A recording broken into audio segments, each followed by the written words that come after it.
फिर से स्वागत करता हूं आपका स्कोर हाई क्लासेस के यूट्यूब चैनल पर। आज हम क्लास 12th फिजिक्स के अंदर बहुत ही इंपॉर्टेंट टॉपिक आप लोगों के लिए लेकर के आ गए हैं। जो टॉपिक निकल करके आता है मूविंग चार्जेस एंड मैग्नेटिज्म से, और इस टॉपिक का नाम आज है magnetic field due to finite straight current carrying wire. जब हमारे पास कोई finite straight current carrying wire होगा तो उससे किसी ए डिस्टेंस पे, उससे किसी ए परपेंडिकुलर डिस्टेंस पे कितना मैग्नेटिक फील्ड वो वायर जनरेट कर पाएगा, आज हम इसे कैलकुलेट करने जा रहे हैं, इसका डेरिवेशन करने जा रहे हैं। ये डेरिवेशन प्रूव होता है स्टूडेंट्स बायो-सैवर्ट लॉ से। मैं आप लोगों को बता दूं क्लास 12 फिजिक्स के अंदर हमारे पास यहां से मैग्नेटिज्म को लेकर के 3 चैप्टर्स हैं, जिसमें 4th चैप्टर है आपका मूविंग चार्जेस एंड मैग्नेटिज्म में मैं एनसीईआरटी की बात कर रहा हूं। 5th चैप्टर आपका है मैग्नेटिज्म एंड मैटर, और आपका जो 6th चैप्टर है वो है इलेक्ट्रोमैग्नेटिक इंडक्शन। तो मैग्नेटिज्म के अंदर जो ये फर्स्ट चैप्टर हमारा निकल करके आता है वो है मूविंग चार्जेस एंड मैग्नेटिज्म, और उसमें ये जो टॉपिक है बायो-सैवर्ट लॉ, इस पे बेस्ड बहुत सारे न्यूमेरिकल्स और बहुत सारे प्रूफ जो हैं वो इसी पे बेस्ड हैं। तो ये हमें कम से कम पता होना चाहिए। तो आ जाइए बच्चों, आज हम बात करने वाले हैं magnetic field due to finite straight current carrying wire के लिए। तो मान लेते हैं हमारे पास एक finite straight current carrying wire है, जिसके अंदर से आई करंट क्या कर रही है, फ्लो कर रही है। जिसके अंदर से आई करंट क्या कर रही है, ऊपर की डायरेक्शन में क्या कर रही है, फ्लो कर रही है। क्या आप लोगों को पता है जब भी किसी करंट कैरिंग वायर में या फिर किसी वायर में करंट फ्लो करता है, या जब कोई करंट कैरिंग वायर हम लेते हैं तो उसके चारों ओर एक सर्कुलर फील्ड बनता है, जिसे ही मैग्नेटिक फील्ड बोला जाता है, ठीक है। और उसकी जो डायरेक्शन कैलकुलेट की जाती है वो राइट हैंड थंब रूल से कैलकुलेट की जाती है, जहां पे राइट हैंड के थंब को करंट की डायरेक्शन में अलाइन करना पड़ता है, और जिधर फिंगर्स हमारी कर्ल होती है वो डायरेक्शन होती है मैग्नेटिक फील्ड की। तो आप इस करंट कैरिंग वायर के राइट हैंड के पोर्शन में देखेंगे, राइट साइड के पोर्शन में देखेंगे, तो जो हमारी जो फिंगर्स हैं वो किस डायरेक्शन में कर्ल होंगी, इनटू द प्लेन, और लेफ्ट साइड में जो फिंगर्स कर्ल होकर के वापस आएंगी वो होगी out of the plane. Clear है। तो बात करते हैं इसके डेरिवेशन की। तो हम मान लेते हैं यहां से कि हमसे ए डिस्टेंस दूर, परपेंडिकुलर ए डिस्टेंस दूर हमें कोई पॉइंट P है जिसपे हमें मैग्नेटिक फील्ड पता करना है, ठीक है। तो अब हम एक काम करते हैं, हम यहां से बायो-सैवर्ट लॉ का यूज करेंगे।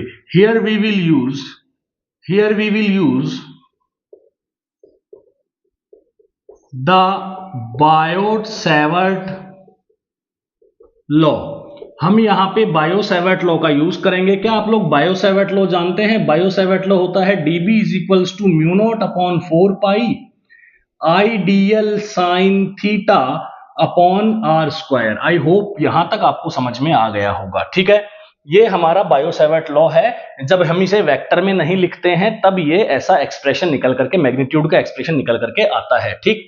डायरेक्शन हमें पता है, वेक्टर का यूज बेसिकली डायरेक्शन पता करने के लिए होता है। हमें डायरेक्शन पता है कि डायरेक्शन अंदर की और इस एरिया में यहां से आ रही है। तो एक काम करते हैं, हम यहां से बायो-सैवर्ट लॉ लगाएंगे। तो बायो-सैवर्ट लॉ तो लगता है किसी भी छोटे से एलिमेंटल के लिए, किसी भी एलिमेंटल लेंथ के लिए जिसके अंदर आई करंट फ्लो कर रहा है। तो एक काम करते हैं, यहां से हम कोई एलिमेंटल यहां से सिस्टम काट लेते हैं छोटा सा, जो कि जिसकी लेंथ क्या है, dl है। जिसकी लेंथ क्या है बच्चों, dl है। और ये जो पॉइंट है, इससे इस डिस्टेंस को मान लेते हैं यहां से l। कितनी मान लेते हैं यहां से l, और मान लेते हैं कि हमने थीटा एंगल पे जाकर के ये एलिमेंट काटा है। तो यहां से dl क्या है, dl है आपका स्मॉल एलिमेंट। क्या है, small element in wire, small element at wire. Wire के ऊपर एक स्मॉल एलिमेंट है। l क्या है, l है distance of wire from elemental से डिस्टेंस है यहां से इस पॉइंट के। एल को लिखने की कोई नीड नहीं है वैसे। यहां से थीटा और ए क्या है, यहां से परपेंडिकुलर डिस्टेंस। ए क्या है, परपेंडिकुलर डिस्टेंस। ए क्या है, परपेंडिकुलर डिस्टेंस फ्रॉम वायर। ए क्या है, perpendicular distance from wire. Wire से क्या है, परपेंडिकुलर डिस्टेंस। वायर से क्या है, परपेंडिकुलर डिस्टेंस। ठीक, क्लियर, समझ में आ रहा है यहां तक तो, ठीक है। तो अब हम इसके लिए अगर अब यहां से देखो, यहां से अगर ये थीटा होगा तो ये कितना होगा बच्चों, 90 होगा, तो ये वाला एंगल क्या बन जाएगा आपका 90 माइनस थीटा। क्या बन जाएगा 90 माइनस थीटा। तो अब हम ये देखेंगे कि हम इसके लिए क्या बायो सेवर्ट लॉ लिख सकते हैं। तो इसके लिए हम बायो सेवर्ट लॉ लिखने की कोशिश करते हैं। तो यहां से हम डीबी लिखेंगे, यहां से हम डीबी लिखेंगे म्यू नॉट अपॉन 4 पाई। क्या लिखेंगे, mu naught upon 4 pi I D L.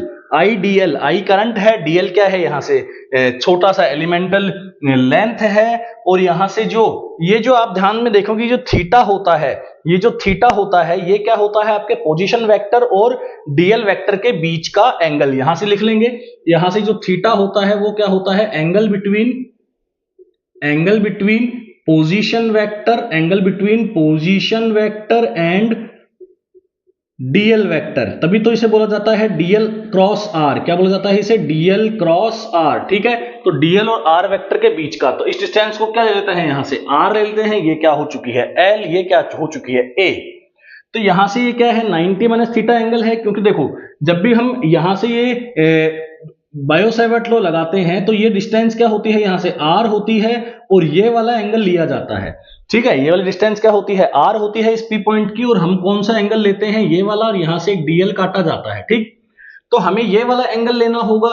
तो इसमें तो ये वाला एंगल आप ध्यान से देखेंगे कितना आ चुका है 90 माइनस थीटा। तो I d l sine 90 minus theta. Hope so clear हुआ होगा। यहां पे साइन थीटा नहीं आएगा क्योंकि थीटा ये एंगल नहीं होता है। बायो सेवर्ट लॉ में एंगल कौन सा होता है, ये वाला, यहां बनने वाला एंगल लिया जाता है। तो यहां कौन सा बन रहा है हमारे वाले केस में, यहां कौन सा एंगल बन रहा है 90 माइनस थीटा। वो डिस्टेंस होती है, तो डिस्टेंस तो हमने भी क्या ली है बच्चों, आर ही ली है। तो क्या हो जाएगा, आर स्क्वायर हो जाएगा। अगर हम बी कैलकुलेट करना चाहते हैं, अगर हमें बी कैलकुलेट करना चाहते हैं तो हमें डीबी का क्या करना होगा, डीबी का क्या करना होगा, इंटीग्रेशन करना होगा। तो हम यहां से क्या कर देते हैं बच्चों, डीबी का क्या कर देते हैं, इंटीग्रेशन। तो हमें इस साइड भी क्या करना होगा, इंटीग्रेशन। अब देखिए यहां से आई डीएल साइन 90 माइनस थीटा क्या बन जाएगा, कोस थीटा, और अपन ये क्या आ जाएगा, आर स्क्वायर। क्लियर, ठीक। अब देखिए कि ये जो वायर है ये फाइनाइट लेंथ का वायर है। ये वायर क्या है, फाइनाइट लेंथ का वायर है। हमने थीटा एंगल पे जाकर के एक एलिमेंट काटा, हमने परपेंडिकुलर डिस्टेंस से थीटा एंगल पे जाकर के एक एलिमेंट काटा।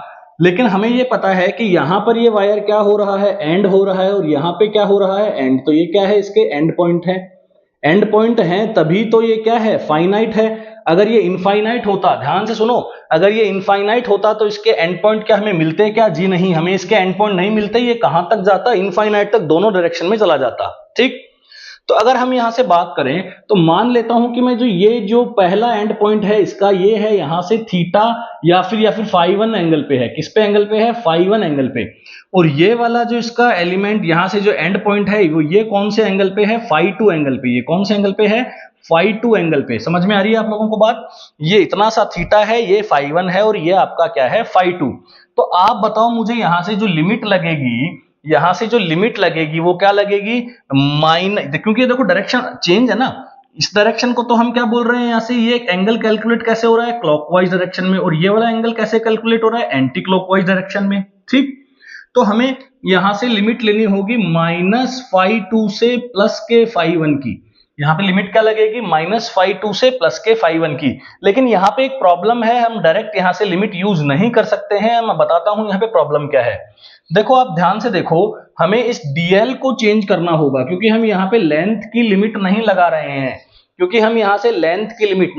हैं। तो डीएल जो है इसको हमें चेंज करना होगा, क्योंकि हम लिमिट किसकी लगा रहे हैं, एंगल की। तो डीएल को हमें चेंज करना होगा। तो डीएल को चेंज कैसे करेंगे, ध्यान से देखिए। आप यहां से एक इस राइट एंगल ट्राइंगल को सबसे पहले देखिए, यहां से क्या बना हुआ है आपका 90, ये है आपका आर, ये है आपका एल, और ये है आपका ए, और यहां से बना हुआ है थीटा। तो आप मुझे बताइए यहां से tan थीटा कितना होगा, tan थीटा क्या होता है, परपेंडिकुलर अपॉन क्या होता है, बेस होता है। तो l बाई ए, जो tan थीटा आएगा वो कितना आएगा, l बाई ए। तो l की वैल्यू क्या आ जाएगी यहां से tan थीटा। अब मुझे dl चाहिए, तो एक काम करते हैं, इसका डिफरेंशिएशन कर देते हैं with respect to theta. Differentiate above equation with respect to theta. अगर हम इसे थीटा के रेस्पेक्ट में डिफरेंशिएट कर दें तो ये क्या बन जाएगा, यहाँ से dl बाय डी थीटा, और यहाँ से tan थीटा का डिफरेंशिएशन क्या होता है, sec स्क्वायर थीटा। क्या होता है, sec स्क्वायर थीटा। तो dl की वैल्यू आ गई यहाँ से a sec square theta D theta. क्या कैलकुलेट हो गई dl की value, a sec square theta D theta. तो इंटीग्रेशन db यहाँ से चल रहा है, तो यहाँ से -φ2 से प्लस के φ1 की ओर चल रहे हैं हम, -φ2 से प्लस के φ1 की ओर चल रहे हैं हम, और म्यू नॉट अपॉन 4 पाई, यहाँ से जो आई है dl जो आ गया है, dl को हमें यहाँ से क्या पुट करना है, a sec square D theta. क्या लिखना है, a sec square theta D theta, a sec square theta D theta, ठीक है। और यहाँ से जो ये r स्क्वायर है, अब इस r के बारे में विचार कीजिए कि r को हम कैसे लिख सकते हैं। आप यहां से जानते हैं कि cos थीटा को लिखा जा सकता है। cos थीटा क्या होगा, cos थीटा होगा बेस अपॉन हाइपो, क्या a बाई आर लिखा जा सकता है। तो आप r को लिख सकते हो a बाय cos थीटा, और r स्क्वायर को लिख सकते हो a square by cos square theta. तो यहां से r स्क्वायर की जगह क्या पुट कर दो, r स्क्वायर की जगह क्या पुट कर दो, a square by cos square theta, ठीक है। तो r स्क्वायर की जगह पुट कर देते हैं अपन a square by cos square theta. अब आप मुझे बताइए यहां से ये 1 बाय cos स्क्वायर थीटा क्या बनेगा, sec स्क्वायर थीटा। तो ये ऊपर भी तो है आपके पास sec स्क्वायर थीटा, तो ये यहां से क्या हो जाएगा बच्चों, कैंसिल आउट हो जाएगा, ठीक। यहां से ये a ही आएगा, a sec square D theta, ठीक है। तो यहां से a के से a के, तो ये क्या हो जाएगा, कैंसिल आउट। तो ये mu naught upon 4 pi I by a बाहर आ जाएगा। तो इंटीग्रेशन db, तो इंटीग्रेशन db बनेगा ये -φ2 से क्या बनेगा, प्लस के φ1। यहां से म्यू नॉट अपॉन 4 पाई को क्या कर लेते हैं, बाहर निकाल लेते हैं। म्यू नॉट अपॉन 4 पाई, देखो i भी क्या है, कांस्टेंट है, और a भी क्या है, कांस्टेंट है। a कांस्टेंट क्यों है, क्योंकि ये परपेंडिकुलर डिस्टेंस है, तो यहां से कांस्टेंट तो ये a होना ही है, ठीक। अब आपके पास अंदर यहां से क्या बच गया, ध्यान से देखो, आपके पास अंदर यहां से बच गया केवल डी थीटा। केवल क्या बच गया यहां से आपके पास, डी थीटा, ठीक। अच्छा, ये cos थीटा भी साथ में है, तो ये cos थीटा भी आएगा। तो ये आपके पास क्या बच गया, cos थीटा डी थीटा। तो इंटीग्रेशन बच गया -φ2 से प्लस के φ1 में क्या बच गया, cos थीटा डी थीटा। क्या आप लोग जानते हैं कि cos थीटा का डिफरेंशिएशन, cos थीटा का जो इंटीग्रेशन है वो क्या होता है, मैं यहां कर देता हूं। cos थीटा का जो इंटीग्रेशन होता है वो क्या होता है, ध्यान से देखिए, यहां देखिए, जो cos थीटा का जो इंटीग्रेशन होता है वो क्या होता है, sin थीटा होता है। तो यहां से इंटीग्रेशन db क्या हो जाएगा आपका, b बन जाएगा, और यहां से mu naught upon 4 pi I by a क्या बैठा है, बाहर बैठा है। cos थीटा का जो इंटीग्रेशन होगा वो क्या होगा, sin थीटा। तो यहां से इंटीग्रेट कर दिया, क्या हो गया, sin थीटा, और लिमिट क्या लग गई, -φ2 से प्लस के φ1। तो यहां से b कैलकुलेट हो जाएगा mu naught upon 4 pi I by a। पहले अपर लिमिट रखेंगे तो बन जाएगा sin φ1 minus sin φ1, minus minus क्या बन जाएगा, प्लस। तो यहां बन जाएगा sin φ1 plus sin φ2। I hope आप लोगों को ये डेरिवेशन समझ में आया होगा, यही इसका डेरिवेशन है। क्या फॉर्मूला है, mu not upon 4 pi I by a sin φ1 plus sin φ2। मतलब म्यू नॉट अपॉन 4 पाई के साथ में क्या आ रहा है, आई आ रहा है, और a आ रहा है, और साथ में क्या आ रहा है, sin φ1। ये वाला एंगल sin φ1, फर्स्ट एंड को टच करने वाला एंगल क्या है, sin φ1, और सेकंड एंड को टच करने वाला एंगल क्या है, φ2। तो sin φ1 प्लस sin φ2, यही हमारा डेरिवेशन है। अब हम इससे इनफाइनाइट के लिए भी हम कैलकुलेट यहां से कर सकते हैं। आप लोग इसे नोट कर लीजिए, आप लोग इसे नोट कर लीजिए। मैं आप लोगों को यहां से इसी केस को फाइनाइट में कन्वर्ट करके बताता हूं, इनफाइनाइट में कन्वर्ट करके बताता हूं। ये आपने फाइनाइट सीखा है, अब मैं आपको इनफाइनाइट में इसे कन्वर्ट करके बताता हूं। अब यहां से हम डाल देंगे infinite straight current carrying wire. Straight current carrying wire कौन सा है इस बार, इनफाइनाइट है। Infinite straight current carrying wire है, इनफाइनाइट है। तो यहां से जो वायर है वो कहां जा रहा है, इनफाइनाइट जा रहा है, और यहां से भी क्या जा रहा है, माइनस इनफाइनाइट से प्लस इनफाइनाइट जा रहा है, ठीक है।